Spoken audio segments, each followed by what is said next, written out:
MD cat biology का chapter ए cellular life हम start करेंगे, ठीक है।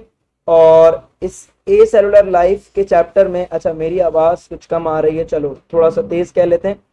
ए सेलुलर लाइफ के इस चैप्टर में बेटा हमें वायरसेस के बारे में पढ़ना है और कम्प्लीटली सिलेबस के लिहाज से बड़ा ही अहम चैप्टर है, क्योंकि हर साल एमकैट के पेपर में ये सवालात यहाँ से ज़रूर बनते हैं। ए सेलुलर लिविंग ऑर्गेनिजम्स के बारे में सबसे पहले आपको पता होना चाहिए कि आखिरकार ए सेलुलर लिविंग ऑर्गेनिजम्स किन्हें कहते हैं। वो तमाम के तमाम living organisms that lakhs the complete cellular organelle, मतलब वो तमाम ऑर्गेनिज्म जिनके पास तमाम के तमाम जो सेल के अंदर लिविंग ऑर्गेनल्स मौजूद होते हैं, mitochondria, Golgi bodies, endoplasmic reticulum, nucleus वगैरह, वो सब के सब मौजूद ना हो, और साथ में वो तमाम ऑर्गेनिज्म जो है वो लिविंग और नॉन लिविंग कैरेक्टरिस्टिक्स दोनों रखते हो, उन तमाम ऑर्गेनिजम्स को हम ए सेलुलर लिविंग ऑर्गेनिज्म कहते हैं। तो ए सेलुलर लिविंग ऑर्गेनिज्म का मतलब होता है ऐसे लिविंग ऑर्गेनिज्म जिनके अंदर लिविंग और नॉन लिविंग दोनों कैरेक्टर आपको मिले, उन ऑर्गेनिजम्स को जो है बेटा ए सेलुलर लिविंग ऑर्गेनिज्म कहा जाता है। इसकी एग्जाम्पल में फर्स्ट वन आपके पास आ जाता है वायरस और सेकंड वन आ जाता है आपके पास प्रायोन्स। अब इसके बाद नेक्स्ट बेटा आपके पास जो टॉपिक है वो है वायरसेस का लिविंग और नॉन लिविंग कैरेक्टरिस्टिक्स, ठीक है। इससे भी एमसीक्यू पास में बने हुए हैं, स्पेशली एमडी कैट के पास पेपर में सवालात आए हुए हैं। सबसे पहली चीज के वायरसेस जो है बेटा रेप्लिकेशन शो कर सकते हैं। जैसे वायरसेस अपना जेनेटिक मटेरियल होस्ट सेल के अंदर दाखिल करेगा और होस्ट सेल के अंदर जेनेटिक मटेरियल डालने के बाद वायरसेस जो है वो अपनी कॉपीज को फॉर्म कर सकता है। दैट मीन्स के वायरस कैन मल्टीप्लाई, सही है, but by using the host cell, सही है। Without the host cell it can not replicate. Genome ये लिविंग ऑर्गेनिजम्स के अंदर पाया जाने वाला समझो डीएनए आरएनए को कहते हैं। Total genetic material of living organism is called genome. अब वायरसेस के अंदर डीएनए भी जीनोम के तौर पर आपको मिल सकता है, आरएनए भी जीनोम के तौर पर मिल सकता है, दोनों एक साथ नहीं मिल सकते, ठीक है। लेकिन वायरसेस के अंदर जीनोमिक मटेरियल मौजूद है जो कि लिविंग सेल्स के अंदर पाया जाता है। That means this characteristic can be considered as a living characteristic. इसके बाद थर्ड प्रॉपर्टी है contains the protein that can function as an enzyme, मतलब वायरसेस की जो बॉडी है उसकी बॉडी के अंदर जो है बच्चों प्रोटीन्स मौजूद होती हैं और वो प्रोटीन जो कि फंक्शन करती हैं एज एन एंजाइम, ठीक है। तो मेरी आवाज़ कम आ रही है, मैं कह तो बिल्कुल भी कम नहीं रहा हूँ और बड़ा ज़ोर से मैं कह रहा हूँ, तो आप लोगों को आवाज़ जो है ना वो कैसे कम आ रही मैं इसको नहीं कंसीडर कर सकता। आप लोग जो है वो बेटा यूज़ कर सकते हैं, अपने जो ब्लूटूथ होते हैं उसको यूज़ कर लो या हैंड्स फ्री यूज़ कर लो, थोड़ी आवाज़ बेहतर हो जाती है, ठीक है। अच्छा, वायरसेस की बात की जाए तो वायरसेस जो है बेटा वो इंटरैक्ट करता है, ताल्लुक बनाता है किसके साथ, होस्ट के साथ। होस्ट किसे कहते हैं, होस्ट उस लिविंग ऑर्गेनिज्म को कहा जाता है जिस लिविंग ऑर्गेनिज्म पर वायरस अटैक करता है, ठीक है। अब वायरस जिस होस्ट के साथ इंटरैक्ट करता है उसके साथ फिजियोलॉजिकली भी इंटरैक्ट करता है, जेनेटिकली भी इंटरैक्ट करता है। जेनेटिकली का मतलब कैसे जेनेटिकली इंटरैक्ट करता है, जैसे कि ये वायरस है, वायरस ने अपना जीनोमिक मटेरियल, अब ये डीएनए था, ठीक है, जो कि बैक्टीरिया का डीएनए था। अब बैक्टीरिया के डीएनए के साथ जो वायरस का जेनेटिक मटेरियल है, वायरस का जो डीएनए है वो क्या हो गया, ऐड हो गया। अब जैसे ही वायरस का भी डीएनए और जो बैक्टीरिया का डीएनए दोनों ऐड हो चुका है, अब जितनी भी न्यू कॉपीज बनेगी, मतलब ये जो बैक्टीरिया है ये जैसे जैसे अपनी न्यू कॉपीज बनाएगा तो हर न्यू कॉपी को बनाते हुए वो वायरस के भी जेनेटिक मटेरियल को बनाता जाएगा और अपने भी जेनेटिक मटेरियल को वो बनाता चला जाएगा।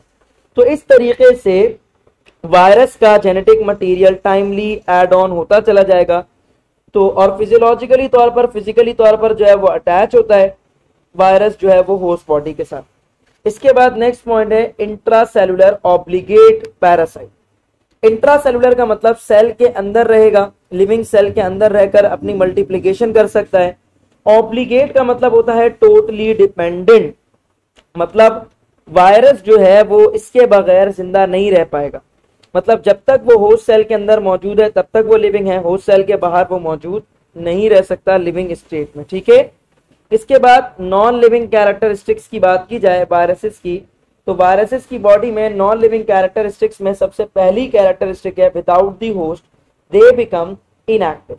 मतलब होस्ट के बगैर इनका कोई भी वजूद हम तसव्वुर नहीं कर सकते। होस्ट के बगैर they are considered as non living, they are considered as inactive.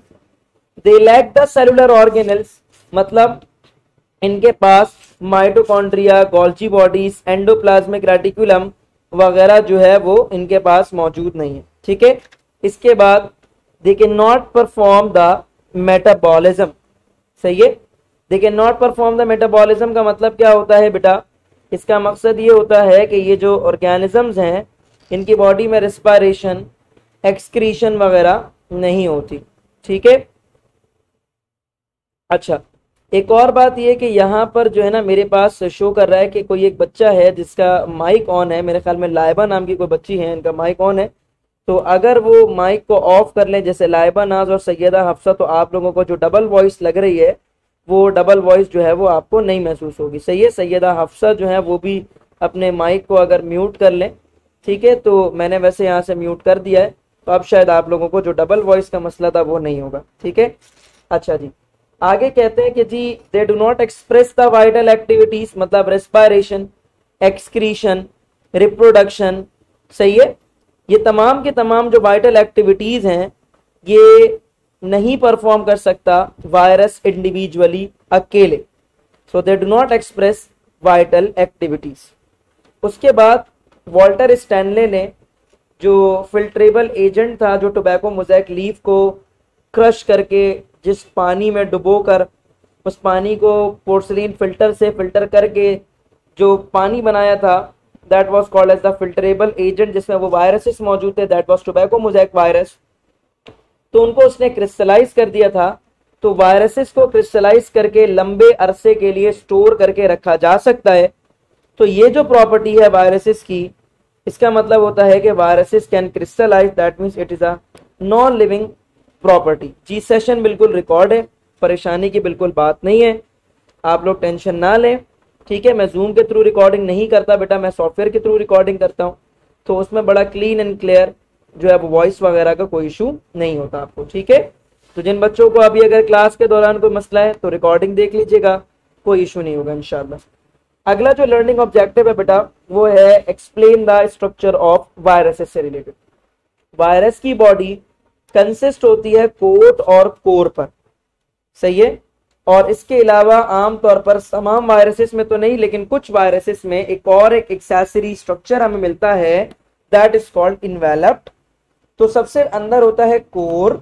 सही है, इस डायग्राम को देखिए, सबसे अंदर होता है कोर, कोर के बाहर आता है कैप्सिड, और कैप्सिड के बाहर आता है इन्वेलप्ड। कोर और कैप्सिड तो वायरस खुद बनाता है, जबकि इन्वेलप्ड जो है, आप लोग HIV वायरस की अगर डायग्राम को ऑब्जर्व करें, जो आपकी बुक में एक डायग्राम बनी हुई है फर्स्ट ईयर की बायोलॉजी में, 6 उसका स्टेप है HIV की लाइफ साइकिल में, और आप देखोगे कि HIV का जो वायरस है वो अपना जेनोमिक मटेरियल, मतलब अपना कोर लेकर जब सेल से बाहर निकलने लगता है, तो जो होस्ट की सेल मेम्ब्रेन होती है वो उसके ऊपर कवर हो जाती है, और होस्ट की सेल मेम्ब्रेन कवर जब होती है तो वायरस के ऊपर होस्ट की सेल मेम्ब्रेन जो कवर हो जाती है, that is called envelope of virus. तो ये इन्वेलप जो है वो सेल मेम्ब्रेन का पार्ट है, और उसके ऊपर जो है सेल मेम्ब्रेन का तमाम तर कंटेंट मौजूद है। इसीलिए हम कहते हैं कि जी वो लाइपोप्रोटीनेशियस लेयर है, जिसके ऊपर स्पाइक्स निकले होते हैं जो कि ग्लाइकोप्रोटीन्स के मौजूद होते हैं। और इन्वेलप किसी भी वायरस की बॉडी में अपना नहीं बनता। ये इन्वेलप कोई भी वायरस जब होस्ट बॉडी की से बाहर निकल रहा होता है तो उसके ऊपर कवरिंग आती है उसी सेल मेम्ब्रेन की जिस सेल से वो निकलकर बाहर आता है। जबकि अलबत्ता कोर जो है उस हिस्से को कहते हैं जहां वायरस का जीनोमिक मटेरियल पाया जाए, दैट इज DNA और RNA। इसके बाहर जो कवरिंग हो जाती है, कोर के बाहर जो कवरिंग है, दैट इज कॉल्ड कैप्सिड। ये प्रोटीन से मिलकर बनती है। अच्छा, ये जो है ना, इसको मत लिख लेना कोई भी। ये एक बच्ची हमारी बीमार थी इस टॉपिक को पढ़ाते हुए, तो ये उसको मैंने रिकमेंडेशन दी थी। सही है, तो ये आप लोग परेशान नहीं होइएगा। ठीक है, इसके बाद कोट की बात करें तो कोट के बारे में मैंने क्या कहा, it is the outer covering. Core जो होता है जहां जीनोमिक मटेरियल पाया जाता है उसे कोर कहते हैं। ठीक है, अब जैसे आप देख सकते हो ये वायरस का जो है वो फॉर एग्जाम्पल DNA है या RNA है, वायरस का जीनोमिक मटेरियल है। सही है, इसके बाहर आपके पास कैप्सिड मैंने मेंशन किया है और कैप्सोमेयर मेंशन किया, तो ये एक जो सर्कल है दैट इज कैप्सोमेयर। आप ऐसे समझ सकते हो कि कमरे की जो दीवार है उसको बनाने के लिए ब्लॉक चाहिए, पूरी दीवार कहेंगे कैप्सिड और एक ब्लॉक को कहेंगे capsomere. So capsomere are arranged in specific shape and the complete structure is called capsid whether the shape of capsid is the virus look like that. जिस तरह का कमरे का शेप होता है कमरा बाहर से वैसे ही लगता है। कमरे की दीवारों को चकोर बनाओ तो कमरा चकोर लगता है, कमरे की दीवारों को लंबा बनाओ तो कमरा लंबा नजर आता है। ठीक है, तो और कैप्सोमेयर क्या है? कैप्सोमेयर कैप्सिड के अरेंज होने से बनता है और capsomere is considered as the outer covering of the genomic material. मतलब कोर तो उससे वो कहते हैं जहां जीनोमिक मटेरियल हो, उसके बाहर ये कैप्सिड क्या कर लेता है, वो जीनोमिक मटेरियल को कवर कर लेता है और उस पूरे स्ट्रक्चर को हम कहते हैं कैप्सोमेयर। तो कैप्सोमेयर के अंदर जीनोमिक मटेरियल हमारे पास मौजूद होता है। अब आपको ये बात पता होनी चाहिए कि कैप्सोमेयर वायरसेस में दो तरह का हो सकता है, आइसोजाइड्रल और हेलिकल शेप। आइसोजाइड्रल कब कहेंगे? आइसोजाइड्रल उस वक्त कहेंगे जब कैप्सोमेयर ऐसे अरेंज हो के 20 ट्रायंगल्स बन जाए। जैसे capsomere capsomere capsomere capsomere capsomere capsomere capsomere arrange होकर एक ट्रायंगल बनाया, capsomere capsomere capsomere capsomere capsomere capsomere capsomere capsomere capsomere capsomere capsomere capsomere arrange होकर दूसरा ट्रायंगल बनाया। इस तरह से 20 ट्रायंगल्स बनाए और 20 ट्रायंगल जो है वो एक पॉलीहेड्रल शेप इख्तियार कर ले। इसकी भी डायग्राम आपकी बुक पर 3rd पेज पर राइट साइड वाला जो पेज है उस पर पहली डायग्राम बनी हुई है, पॉलीहेड्रल शेप। तो आइसोजाइड्रल कब कहेंगे? जब कैप्सोमेयर 20 ट्रायंगल्स की फॉर्म में अरेंज हो और पॉलीहेड्रल शेप इख्तियार कर ले। तो दैट मींस उस वायरस के अंदर जो कैप्सोमेयर है वो आइसोजाइड्रल टाइप है। या फिर कोविड वायरसेस जिस तरीके से हैं उनमें कैप्सोमेयर बिल्कुल गोल से शक्ल राउंड बॉल लाइक स्ट्रक्चर में अरेंज हो जाता है। तो या तो आइसोजाइड्रल कैप्सिड उस वक्त कहेंगे जब आपके पास जो है वो 20 ट्रायंगल्स की फॉर्म में वो अरेंज होकर पॉलीहेड्रल शेप इख्तियार कर चुका है या वो स्फेरिकल शेप इख्तियार कर चुका है। हेलिकल शेप वायरस कब कहेंगे? जब कैप्सोमेयर एक कॉइल की फॉर्म में, एक हॉलो कॉइल की फॉर्म में जो है वो अरेंज हो, तब हम कहेंगे कि जो कैप्सिड है वो बेसिकली हेलिकल शेप कैप्सिड है। कोट के बारे में याद रखिएगा कि कैप्सिड और इन्वेलप को मिलाकर कोट कहते हैं। कैप्सिड और इन्वेलप को मिलाकर कोट कहते हैं। कोर में डीएनए और आरएनए पाया जाता है, डीएनए होगा या आरएनए होगा। कैप्सिड प्रोटीन से मिलकर के बनता है that are called capsomeres. Envelope lipoprotein होती है और उसके ऊपर स्पाइक्स होते हैं जो कि ग्लाइकोप्रोटीन्स के मौजूद होते हैं, जो कि दो तरह के होते हैं, ग्लाइकोप्रोटीन 140 और ग्लाइकोप्रोटीन 120। सही है। इसके बाद बात करेंगे दो तरह के वायरसेस होते हैं बेटा। क्लासिफिकेशन अगर हम जेनोमिक मटेरियल की बात करें तो मेनली दो तरह के होते हैं, डीएनए और आरएनए टाइप। अब आरएनए सिंगल स्ट्रैंड भी हो सकता है वायरस और double stranded RNA containing virus भी हो सकता है। Similarly single strand DNA containing virus भी हो सकता है और double strand DNA containing virus भी हो सकता है। क्लासिफिकेशन की बात की जाए वायरस की तो होस्ट की बेसिस पर अगर क्लासिफिकेशन को बात करें तो जूफेज, फाइटोफेज और बैक्टीरियोफेज वायरसेस हैं। फाइटोफेज वायरसेस प्लांट वायरसेस को कहते हैं, जूफेज वायरसेस एनिमल वायरसेस को कहते हैं, बैक्टीरियोफेज वायरस जो बैक्टीरिया के अंदर ग्रो करते हैं। 2000 स्पीशीज फाइटोफेजेस की अब तक जो है वो डिस्कवर हो चुकी है। पास का एमसीक्यू है। तमाम फाइटोफेज वायरसेस आरएनए जीनोम रखते हैं, ये भी पास का एमसीक्यू है कि कोई भी डीएनए वायरस जो है वो प्लांट वायरस नहीं हो सकता। सही है। इसके बाद रॉड शेप में इनका जो कैप्सोमेयर है वो अरेंज होता है। कैप्सिड इनकी रॉड शेप होती है। जूफेज वायरसेस ज्यादातर डीएनए वायरस होते हैं और कुछ थोड़े बहुत आरएनए वायरस भी जूफेज वायरस होते हैं। इनका जो कैप्सिड होता है बेटा वो स्फेरिकल शेप्ड होता है। इसके बाद बैक्टीरियोफेज वायरस, ये बैक्टीरिया के वायरस होते हैं। इनके जीनोम में डबल स्ट्रैंडेड डीएनए पाया जाता है और इनकी बॉडी देखने पर आपको हेड और टेल नजर आएंगे। अगर हम क्लासिफिकेशन करें कैप्सिड की बेसिस पर तो कैप्सिड की बेसिस पर क्लासिफिकेशन करते हुए आपको इस बात का पता होना चाहिए कि जो शेप ऑफ कैप्सिड है वो हेलिकल भी हो सकता है, पॉलीहेड्रल भी हो सकता है, हेडपोल भी हो सकता है, इन्वेलप्ड भी हो सकता है और स्फेरिकल शेप और सर्कुलर वायरस भी हो सकते हैं। तो अलग अलग शेप ऑफ कैप्सिड की बेसिस पर अलग अलग तरह के वायरसेस की एग्जांपल यहाँ पर मौजूद है। ये क्लासिफिकेशन बहुत अहम है, पास्ट ईयर के एमसीक्यूज यहाँ से बहुत सारे बने हुए हैं। So must consider this topic as very very important part. Helical shape की टोबैको मोज़ेक वायरस एग्जाम्पल है, पॉलीहेड्रल के एडिनो वायरस जो फ्लू वायरस उसकी एग्जाम्पल है, टेडपोल बैक्टीरियोफेज होता है, इनवेलप शेप फ्लू वायरस होता है, spherical shape cauliflower mosaic virus होता है और सर्कुलर शेप एचआईवी वायरस होता है। इसके बाद वायरस की क्लासिफिकेशन जीनोम की बेसिस पर, ये बहुत अहम क्लासिफिकेशन अब हम पढ़ने जा रहे हैं। पास्ट ईयर्स के एमसीक्यूज में बहुत सारे एमसीक्यूज यहाँ से इनकी एग्जाम्पल से अब तक बन चुके हैं और मजीद भी इंशाल्लाह आने वाले वक्तों में जरूर बनेंगे। तो बेटा ये वाली जो क्लासिफिकेशन है इसको बहुत अच्छे से देखिएगा। वायरसेस की जो क्लासिफिकेशन है जीनोम की बेसिस पर, इसमें सबसे पहले आपके पास जो वायरस आता है बेटा वो डीएनए वायरस आता है। और डीएनए वायरस, जीनोम जब डीएनए मौजूद हो वायरस के अंदर तो वो दो तरह का डीएनए हो सकता है, या तो दोनों स्ट्रैंड्स डीएनए के होंगे या तो एक स्ट्रैंड होगा डीएनए का। अब जब ये डबल स्ट्रैंडेड डीएनए वायरस अपना डीएनए इंटर करता है होस्ट सेल के अंदर तो इसके डीएनए से ट्रांसक्रिप्शन होती है और ट्रांसक्रिप्शन के नतीजे में आप सब जानते हैं मैसेंजर आरएनए फॉर्म हो जाता है। ठीक है, ट्रांसक्रिप्शन के नतीजे में जितने भी एंजाइम्स यूज होते हैं वो तमाम तर एंजाइम्स वायरस जो है वो होस्ट बॉडी से इस्तेमाल करता है। सिंगल स्ट्रैंडेड डीएनए वायरसेस की बात की जाए तो सिंगल स्ट्रैंडेड डीएनए वायरस अपना जेनेटिक मटेरियल जैसे ही होस्ट बॉडी में दाखिल करते हैं तो सबसे पहला काम वो ये करते हैं कि अपने सिंगल स्ट्रैंडेड डीएनए को कन्वर्ट कर लें डबल स्ट्रैंड्स डीएनए के अंदर, और डबल स्ट्रैंड में कन्वर्ट करने के बाद वो करेंगे ट्रांसक्रिप्शन, होस्ट बॉडी में से यूज करेंगे एंजाइम्स को और तैयार कर देंगे एमआरएनए को।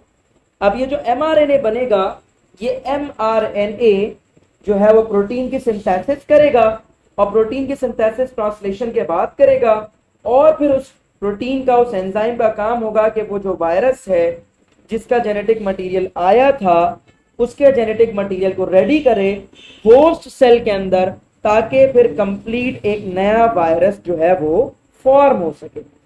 दूसरा वायरस यहां पर जो है बेटा वो है आरएनए वायरस।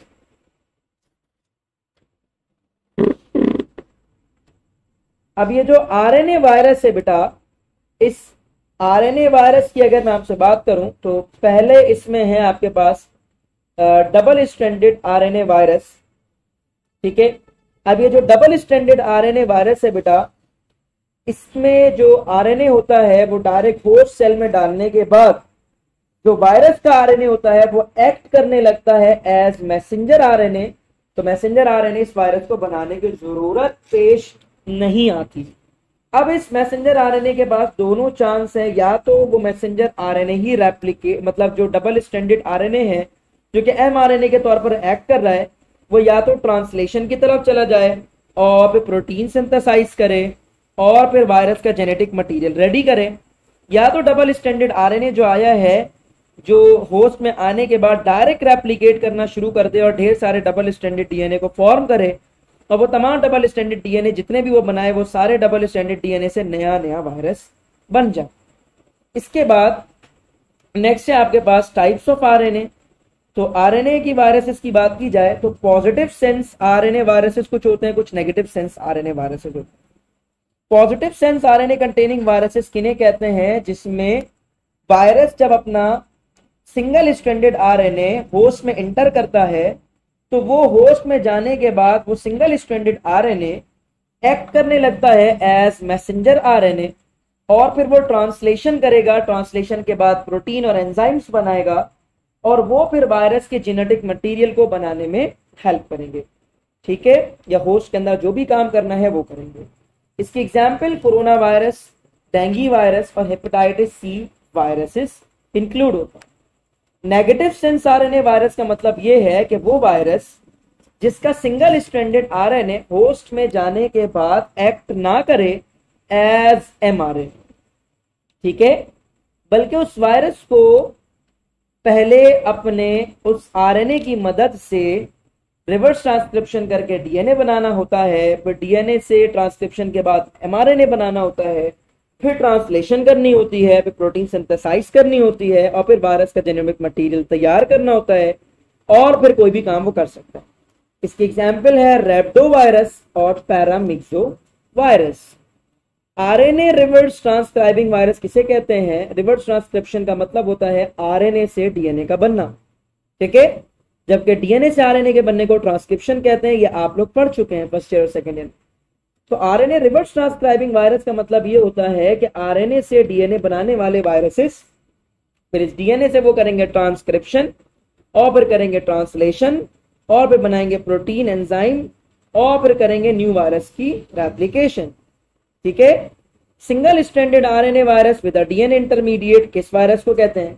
ऐसा वायरस जिसके पास single stranded RNA positive sense वाला हो, मतलब ये आरएनए होस्ट में जाने के बाद बिहेव करे एज एमआरएनए और फिर ये एमआरएनए डायरेक्ट रेप्लिकेट ना करे बल्कि रिवर्स ट्रांसक्रिप्शन करके एमआरएनए से डीएनए को फॉर्म करे और फिर ये डीएनए जो है वो ट्रांसक्रिप्शन करे, ट्रांसलेशन करे, फिर प्रोटीन सिंथेसाइज करे और फिर उसके बाद वायरस का जेनेटिक मटेरियल रेडी हो और फिर वायरस जो है वो रेप्लिकेट होना शुरू हो जाए, ठीक है भाई। इसके बाद हम बात को आगे बढ़ाते हैं। Double standard DNA with RNA intermediate किसे कहते हैं? ऐसा वायरस जिसके पास डबल स्टैंडर्ड डीएनए है, होस्ट बॉडी में जाने के बाद वो ट्रांसक्रिप्शन करेगा, एमआरएनए फॉर्म करेगा ट्रांसक्रिप्शन के नतीजे में और फिर रिवर्स ट्रांसक्रिप्शन करके दोबारा से डबल स्टैंडर्ड डीएनए को फॉर्म कर देगा। तो उन वायरसेस को कहते हैं double standard DNA with RNA intermediate virus. इसकी एग्जाम्पल हेपेटाइटिस बी वायरस है। पैरासिटिक नेचर ऑफ वायरस आपके एमडी कैट के सिलेबस में इंक्लूड नहीं है, इसीलिए हम इस टॉपिक को यहाँ पर नहीं पढ़ेंगे, ठीक है। इसके बाद जो हमारा नेक्स्ट टॉपिक है बेटा वो है स्ट्रक्चर ऑफ वायरस से रिलेटेड, जिसमें बैक्टीरियोफेज वायरस का स्ट्रक्चर हमारे पास अहम है। बैक्टीरियोफेज वायरस जो है वो बैक्टीरिया ईटर होते हैं। बैक्टीरिया का मतलब बैक्टीरिया, फेज का मतलब eater. So bacteria eating viruses मतलब ऐसे वायरसेस जो कि होस्ट पर जो कि बैक्टीरियोफेज है उस पर अटैक करके उस बैक्टीरिया को किल कर देंगे, खत्म कर देंगे। अब इसकी दो टाइप्स है, टी फेज और लैम्डा, सही है, टी फेज और lambda shape bacteriophage virus. T phase virus bacteriophage virus कहेंगे जिसमें टेल फाइबर्स बाकायदा वेल डेवलप्ड हो। लैम्डॉइड शेप या लैम्डा शेप बैक्टीरियोफेज वायरस कहेंगे जिसमें टेल फाइबर्स लेस डेवलप्ड हो। टी फेज वायरस के बाहर एनवेलप्ड मौजूद होता है, लैम्डा वायरस के बाहर एनवेलप्ड मौजूद नहीं होता, सही है। टेल बैक्टीरियोफेज वायरस की बेटा बात की जाए तो इनकी बॉडी के पार्ट्स हैं head, tail and base plate, ठीक है। अब जो हेड है वो पॉलीहेड्रल शेप्ड होता है, मतलब इसमें जो कैप्सोमेयर है वो आइसोहेड्रल टाइप है। यहाँ पर आप देख सकते हैं ट्रायंगल्स की डायग्राम मैंने बाकायदा यहाँ पर बनाकर आपको दिखाई भी है। ये इसका हेड पोर्शन है। इसके बाद इसका जो है वो ये जो ब्लैक हिस्सा है दैट इज कॉल्ड कॉलर। इसके बाद यहाँ से जो हिस्सा इसका कॉलर की मदद से टेल ट्यूब से कनेक्ट है that is called neck. Whiskers कहते हैं कि जो कॉलर के पास से ब्लैक ब्लैक कलर की छोटी सी आउटग्रोथ है उसे कहते हैं विस्कर्स। टेल ट्यूब के दो पार्ट्स होते हैं। टेल ट्यूब का काम है जेनेटिक मटेरियल को होस्ट बॉडी में इंटर करने में मदद देता है, ठीक है। इसकी जो आउटर कवरिंग होती है वो कॉन्ट्रैक्टाइल होती है जबकि इसका अंदर वाला हिस्सा नॉन कॉन्ट्रैक्टाइल होता है। टेल ट्यूब के नीचे बेस प्लेट होती है जहां से टेल फाइबर्स ओरिजिनेट होते हैं। टेल फाइबर्स का जो एंड होता है वो इस तरह का होता है जो कि होस्ट के साथ अटैच होने में हेल्प करता है, जिसमें जो गोल सा वाला हिस्सा है ये जो है वो एडिशन अपैरेटस है, ठीक है। यहाँ पर मैंने बनाया भी, आगे आप देख सकते हैं, ये वाली जगह देखिए, ठीक है। ये रिट्रैक्टाइल पिन्स हैं और रिट्रैक्टाइल पिन्स में वो एंजाइम्स मौजूद होते हैं दैट आर लाइसोजाइम, जो कि होस्ट पर जब ये अटैच होगा तो होस्ट की जो सेल सरफेस होती है उसको डिसॉल्व होने में हेल्प करता है ताकि वायरस जो है वो होस्ट के अंदर अपना जेनेटिक मटेरियल जो था वो डाल सके, ठीक है। क्लियर हो गई बात। बेस प्लेट डिस्क्वाइडल बेस प्लेट होती है, ठीक है, और उसमें टेल फाइबर्स आपको बाकायदा निकले हुए नजर आते हैं जो कि हेल्प करते हैं होस्ट से अटैच होने में, जिनकी तादाद टोटल 6 इन नंबर है। ये भी पास्ट का एमसीक्यू है, ठीक है भाई। अच्छा, इसके बाद इसके अलावा आपको यहाँ से लाइटिक और लाइसोजेनिक साइकिल में से इतना कुछ डिटेल नहीं पढ़ना, बस सिर्फ इतना पढ़ना है कि लाइटिक साइकिल बैक्टीरियोफेज वायरस जब करता है तो उसके एंड पर बैक्टीरिया किल हो जाता है और वायरस सिर्फ बच जाता है। लाइजोजेनिक साइकिल में बैक्टीरिया और वायरस दोनों एक साथ रहते हैं, दोनों का जेनेटिक मटेरियल एक साथ बैक्टीरिया मल्टीप्लाई करते करते करते बढ़ाता चला जाता है। जैसे ही अनफेवरेबल कंडीशन आती है तो लाइजोजेनिक साइकिल तब्दील होती है लाइटिक साइकिल में, और बैक्टीरिया का जो जेनेटिक मटेरियल है वो किल हो जाता है वायरस के जेनेटिक मटेरियल से। एचआईवी वायरस का टॉपिक आपने जस्ट रीड करना है, उसमें आपने एचआईवी के सिम्टम्स पढ़ने हैं। एचआईवी किस वायरस से कॉज होता है, that is disease name is जो है वो AIDS. HIV virus human immunodeficiency virus, and aid is a disease जो कि एचआईवी वायरस करवाता है, एक्वायर्ड इम्यूनोडेफिशिएंसी सिंड्रोम। तो ये दो बातें याद हो गई, डिजीज का नाम और वायरस का नाम। ये पास का एमसीक्यू है। इसके सिम्टम्स आपको याद रखने हैं अपने दिमाग में, क्योंकि आपकी बुक में जितने लिखे हैं बस आपको वो रख लेना। इसके अलावा इस चैप्टर से हमारे पास मजीद कुछ भी बाकी नहीं है, और मैं उम्मीद करता हूं कि आप लोग इस चैप्टर को पढ़ने के बाद इसके एमसीक्यूज को लाजमी सॉल्व करेंगे। बच्चों पास्ट पेपर्स के एमसीक्यूज लाजमी सॉल्व कीजिए।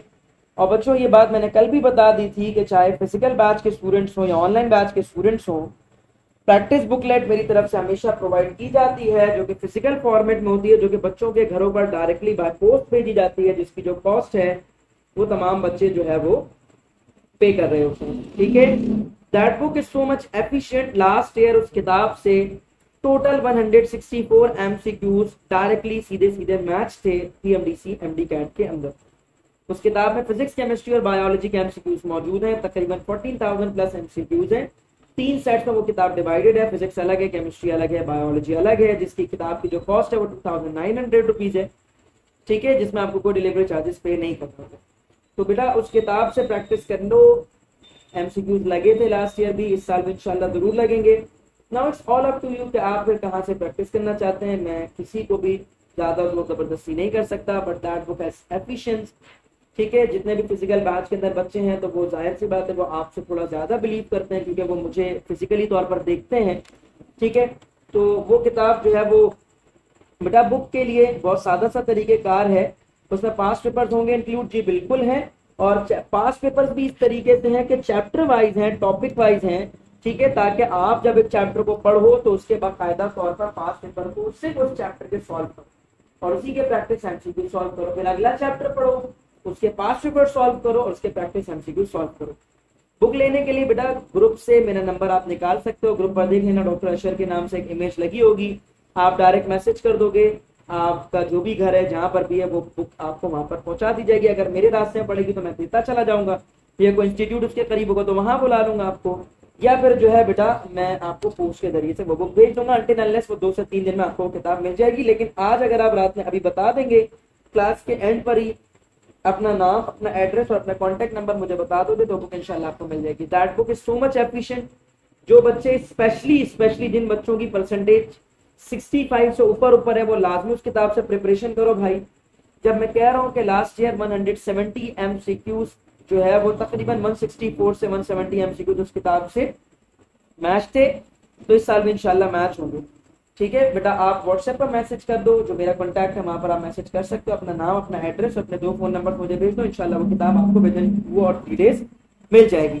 उस किताब में जैसे केमिस्ट्री का अलग पोर्शन है, उसमें पहले पास्ट पेपर है, फिर प्रैक्टिस एमसीक्यूज है, फिजिक्स का अलग पोर्शन है।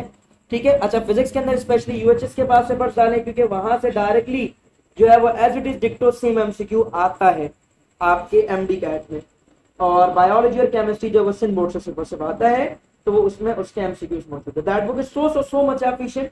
You have to must consider it, you have to purchase it and you have to solve it especially. सही है, तो मिलते हैं बच्चों इंशाल्लाह नेक्स्ट क्लास में। उम्मीद करता हूँ कि आप लोगों को बातें क्लियर हुई होंगी, कोई मसला नहीं आया होगा। इंशाल्लाह फिर मुलाकात होगी नेक्स्ट लेक्चर में, तब तक के लिए अपना ख्याल रखें, अच्छे से पढ़िए। जिनको बुक ऑर्डर करनी है काइंडली व्हाट्सएप पर मुझे मैसेज कर दीजिए, ग्रुप पर मेरा नंबर मौजूद है, ग्रुप से आप नंबर निकाल सकते हैं। जज़ाकल्लाहु खैर। और एक सवाल सर पूछ लो जल्दी से, रिकॉर्डेड लेक्चर कल मैंने ग्रुप पर भेज दिया था, अगले दिन आ जाता है क्योंकि वो अपलोड होने में, एडिट होने में थोड़ा सा टाइम लगता है, बीच से बेकार चीजें हटानी होती है, तो कल तक इंशाल्लाह आपको मिल जाएगा। हर लेक्चर का अगले दिन आपको रिकॉर्डेड फॉर्मेट मिल जाएगा। इसके अलावा भी जो रिकॉर्डेड लेक्चर्स हैं, क्योंकि आपके पास टाइम कम है, तो जो चैप्टर्स मैं ऑलरेडी दूसरे बैचेस में पढ़ा चुका हूँ वो तमाम लेक्चर्स भी मैं आपको भेज दूंगा। आप लोग उन लेक्चर्स को भी सुनकर अपने वो चैप्टर्स को जल्दी जल्दी कवर करके खत्म कर दीजिएगा, ठीक है। सर उस बुक में एक सब्जेक्ट के कितने एमसीक्यूज है बेटा? फिजिक्स हर चैप्टर के तकरीबन ऐसे अंदाजा लगाओ कि 150 से 200 एमसीक्यूज है, कुछ चैप्टर्स में 200 से भी ज्यादा है। फिजिक्स के अंदर स्पेशली जो है वो तमाम एमसीक्यूज का बाकायदा शॉर्टकट भी लिखा हुआ है, सब शॉर्टकट की बेसिस पर उसका सोल्यूशन भी लिखा हुआ है, ठीक है। मतलब एक एमसीक्यू है फिजिक्स का, उसमें उसका कौन सा शॉर्टकट लगेगा, उसका सोल्यूशन क्या होगा, उसका जवाब क्या आएगा, उसमें लॉजिक क्या फॉलो हो रही है, पास्ट का भी सोल्यूशन लिखा हुआ है। तो बेटा वो किताब बहुत बहुत ही नस्ल वाली किताब है, तमाम बच्चे उसको सॉल्व करें, तमाम बच्चे उसको सॉल्व करें, तमाम बच्चे उसको सॉल्व करें, ठीक है। वो मेरी तरफ से फेवर है बेटा। उस किताब में 300 प्लस पेजेस हैं, जिसकी सिर्फ और सिर्फ फोटो कॉपी की जो कॉस्ट है वो 3000 आ रही है, और उसके बाद उसमें अलग से जो वो 3 बाइंडिंग है जो कि अलग कॉस्ट है। तो ये मेरी तरफ से सिर्फ उन बच्चों को जो मेरे अपने स्टूडेंट है उनके लिए फेवर है, ठीक है, कि वो इस किताब को जो है वो उस अमाउंट में मंगवा सकते हैं, अदरवाइज जो दूसरे बच्चे हैं उनके लिए फेवर नहीं है। सर लास्ट जो आपने लेक्चर किंगडम एनिमेलिया का जो सर वो जस्ट टेबल याद कर लूं, सिर्फ टेबल याद कर लो इनफ है, बाकी सर बुक में देखा तो अभी बुक से नहीं करो भाई, ठीक है। जो किंगडम एनिमेलिया के चैप्टर है बस उसको चार्ट से कर लो, इनफ है। और पास्ट पेपर लाजमी सॉल्व कर लो, प्रैक्टिस एमसीक्यू सॉल्व कर लो। सर कौन सी बुक? यही किताब की बात हो रही बेटा, जो प्रैक्टिस एमसीक्यूज की बुक की मैं बात कर रहा था। फीचर जल्दी जल्दी सुन लो। जो मैं प्रैक्टिस बुकलेट अपने तमाम बच्चों को देता हूँ, चाहे वो फिजिक्स, केमिस्ट्री और बायोलॉजी, उसमें तीनों के एमसीक्यूज मौजूद होते हैं सरशर्स ऑनलाइन एकेडमी की तरफ से। उसकी बहुत मार्केटिंग भी होती है, सही है, हमेशा ही, हर साल, इस साल भी हो रही है। तकरीबन 1,00,000 से ऊपर वो किताबें कराची में जा चुकी हैं। जी बिल्कुल उस बुक से मैच होगा। इस किताब को बेटा बुक से करना है, वैसे इस लेक्चर को सर आपको पर्सनल पे मैसेज करना जी बेटा बिल्कुल करना पड़ेगा। उस किताब में फिजिक्स के अलग एमसीक्यूज है, बायोलॉजी के अलग है, केमिस्ट्री के अलग है। बायोलॉजी और केमिस्ट्री में पहले पास पेपर है जो कि चैप्टर वाइज है, जो कि आपको किसी भी किताब में आराम से नहीं मिलता। उसके बाद हर चैप्टर के चैप्टर वाइज प्रैक्टिस एमसीक्यूज है और उसके साथ उनकी आंसर कीज मौजूद है, ठीक है। फिजिक्स के अंदर स्पेशली तमाम एमसीक्यूज को बहुत ज्यादा लिखा गया है और तमाम एमसीक्यूज का प्रॉपर सॉल्यूशन लिखा गया है, तमाम एमसीक्यूज की शॉर्टकट कीज लिखी गई हैं, तमाम एमसीक्यूज के लॉजिकल एक्सप्लेनेशंस लिखी गई हैं। लास्ट ईयर उस किताब से 164 एमसीक्यूज इजीली मैच थे। इस साल मैंने उसमें मजीद एडिशन किया और इंशाल्लाह इस साल उसमें उम्मीद करते हैं कि मजीद और एमसीक्यूज भी मैच होंगे। तो उस किताब को सिर्फ आप लोगों के लिए बेटा ये फेवर है, जो किताब आप लोगों को 3000 के अंदर मिल जा रही है, ये बाहर के जो दूसरे बच्चे हैं उनको ये किताब 5800 की जो है हमारे पास से यहाँ से बुक भेजी जा रही है। Now it's up to you कि आप उस बुक को मंगाएं या नहीं मंगाएं, लेकिन मैं कहूँगा बेटा मंगवाओ, उसी किताब से सॉल्यूशन करो, उस किताब से प्रैक्टिस करो, ताकि आपकी तैयारी अच्छी हो सके। भाई याद रखना, इंडिया में एक बंदा जिसने अभी उनका कमिश्नर एग्जाम पास किया, उसने सिर्फ एक बात बोली है कि मैं तमाम किताबों को नॉलेज लेने के लिए नहीं पढ़ता था, मैं उस किताब को उठाता था जिस किताब से सबसे ज्यादा पेपर की चीजें मैच होती हैं या पेपर में से चीजें आती है। तो दसियों प्रैक्टिस बुकलेट नहीं उठाओ, उन प्रैक्टिस बुक को उठाओ जिससे बाकायदा एमसीक्यू आते भी है, और उन फजूल की फुद्दू किताबें को ना उठाओ जिनसे नहीं आती। तो मेरा उस बुक को देने का मकसद, उस किताब के ऊपर 3 साल मेहनत करने के बाद उस किताब को बनाने का मकसद अलग है, स्पेशली अपने बच्चों के लिए वो किताब है, सही है। Now it's up to you बच्चों, ठीक है। और इसके अलावा किसी का कोई सवाल है तो जल्दी से कर लो, विद इन 1 और 2 मिनट क्लास ऑफ हो जाएगी। 4 मिनट 6 सेकंड हमारे पास बाकी है क्लास खत्म होने में। पर्सनल पे मैसेज करना पड़ेगा जी, बिल्कुल करना पड़ेगा।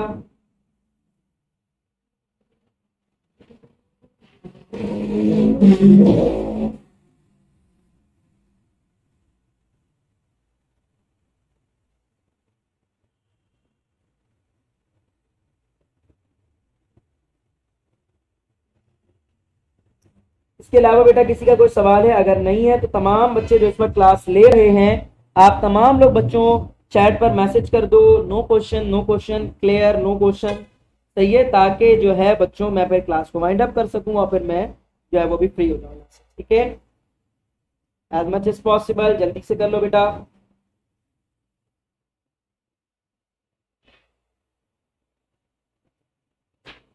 No question sir. Sidratul Mustafa, Sidrat बेटा तमाम वो बच्चे जिनकी परसेंटेज 65 प्लस है वो लाजमी उस बुक को सॉल्व कीजिए। सर आज के आपके लेक्चर के अलावा हमें बुक रीडिंग भी करनी जी थोड़ी सी करनी होगी इन्हीं टॉपिक्स के ऊपर, लेकिन ये तमाम के तमाम टॉपिक जब आप पढ़ोगे ना लेक्चर को पढ़ने के बाद तो आपको लगेगा सारी बुक पूरी समझ आ रही है, आपको बहुत अच्छे से क्लियर हो जाएगा आपको, ठीक है। तो लाजमी इस एक बार रीड करोगे ना तो दोबारा रीड भी करने की जरूरत नहीं पेश आएगी। Okay sir, no question sir. Syeda Hafsa, Ayesha, Aleem, और बेटा किसी का कोई सवाल है तो पूछ लो, नहीं है तो ओके सर। सर इसकी रिकॉर्डिंग भी नेट इशू की वजह से लेक्चर ने कोई मसला नहीं बेटा, रिकॉर्डिंग कर ली गई है, इंशाल्लाह वो डाल दी जाएगी, आप लोग टेंशन ना लीजिए। और कोई सवाल?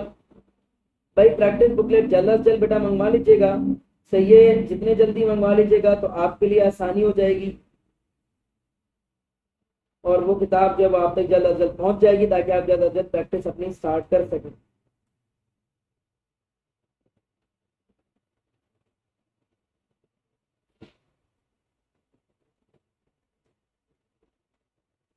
सर आप टेक्स्ट बुक रीड करने का कह रहे हैं जी, टेक्स्ट बुक रीड कर लेना एक बार,